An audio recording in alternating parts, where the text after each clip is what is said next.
guys. So Welcome back. Here we go welcome with part back. two. We didn't want to make it too long and bore you guys, so we're going to start with part two. So she was with a black American for a period of time. I'm going to let her continue No, with you that. can because I was really open to my husband, so I share it to him what happening to my life before, so he can also explain it.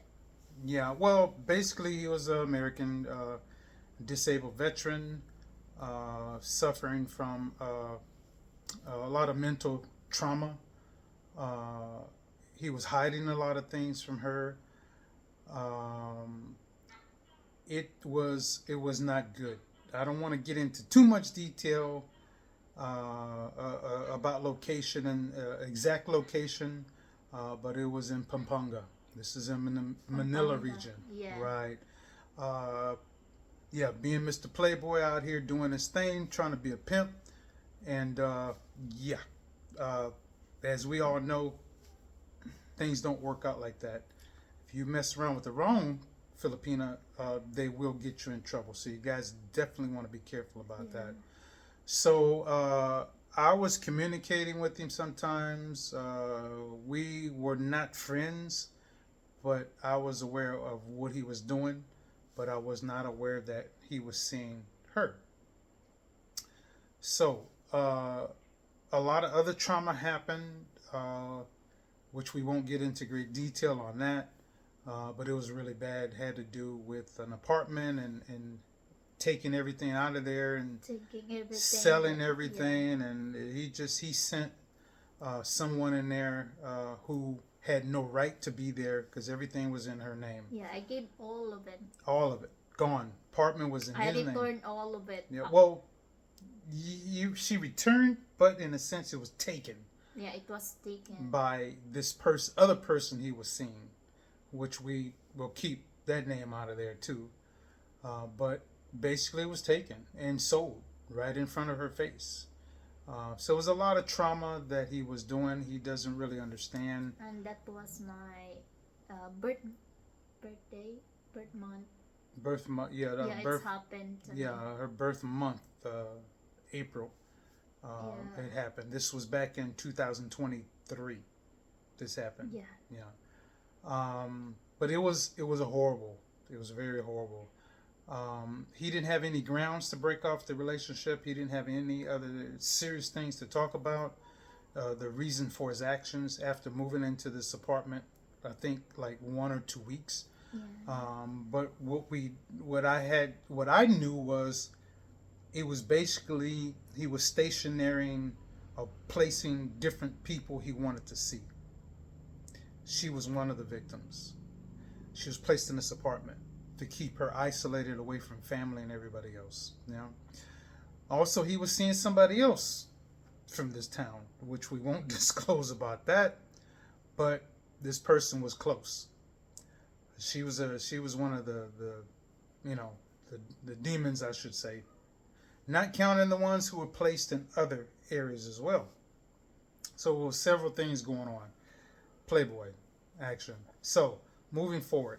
But in that time, hmm, I really feel uh, I've been discriminated in the communities, you know, because the people when they see me, they are started gossiping. It's because of what happening to me, like the way how I broke up with my Black American. yeah, the Black American, because they are the neighborhood. The people are saying that, oh, he get all the stuff and then they sell all the stuff. So yeah, but I'm not a materialistic person. I don't care if you would not give me anything. I just want love, real love, you know. Yeah. Well, what it is, when you live in small barangays, small Yeah. villages, they're very judgmental. Maritis, they Yeah, gossip we a call lot. it maritis. Yeah, they gossip a hell of a lot here, and you could whisper something to one person, and believe me, when they transfer that information to the next, Sabi, whole barangay. it's gonna the information is gonna get twisted. It's just like in the States or Europe, anywhere else I've been, the information gets twisted, and what does it do? It hurts. It is mentally, it hurts. You know, Words hurt. Not the sticks and stones, is words. But unfortunately, this is what happened. Uh, Searching for love in the wrong places. So here's another example of the good Filipinas like herself. They go through trauma from expats, as well as the men or women as well, alike. They go through trauma from the Filipinos, which I could go into in short detail.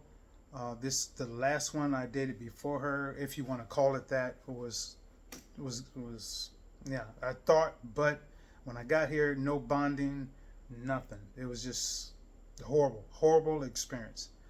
I was a gentleman the whole time. I tried to be a gentleman. I held my composure, and but it was enough was enough. You know, I was like, the hell with this. It's time to roll. It's time to get up out of here and head back home, and regroup. And I told her before I left, it's not happening. She rushed to the airport to try to make things right. Too late. I'm out. You know, I'm not dealing with it anymore. That's when I made a self-conscious decision. Take time out for myself, you know, so I can grow, you know, and mature, recover, work on my career before I retire. You know, work on me. And this is what I did. Now, I had no idea that we would be communicating and me finding out information from her, a lot of things that I did not know, but I found out, and then I started finding out other things on my own. It was a setup the whole time, guys. You know, you got, like I said, there's good Filipinas here. There's other good women and other nationalities all over the world. I don't care where you are. You're gonna find men and women who do scam you. At some point, you have to take heed. You have to listen to other people who have been through the experiences and break that habit, break that cycle. You know, this goes for women as well. They get scammed as well from men. But I finally learned my lesson after 7 different bad experiences. And I just said enough is enough. But with me and her, we were friends, and it worked out. I learned a lot. She learned a lot from her situation because there was some things I knew, not everything, but it was quite a bit, enough to share with her. And we talked and we talked. So leading up to us getting together, this was back in October 2024. Yeah, we started talking, and one thing led to another. She came back home, and yeah, I mean, I'm talking about some serious hours talking. So it wind up being something that, okay, is this going to work?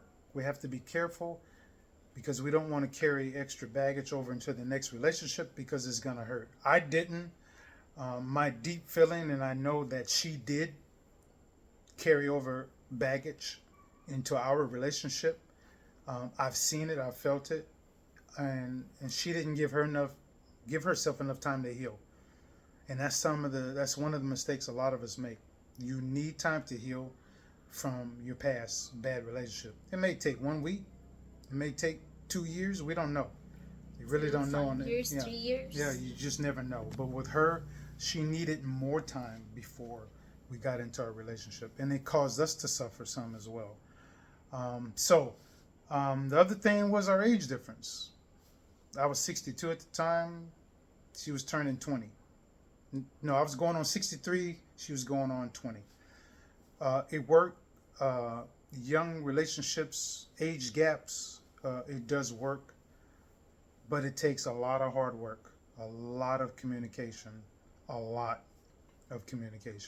beyond words. Any relationship does. But it worked. Here we are now. We still have to communicate. It's a lifetime of communication. Yeah. So with that said, we have to go into part 3. I don't want to make this video too long. We'll be right back.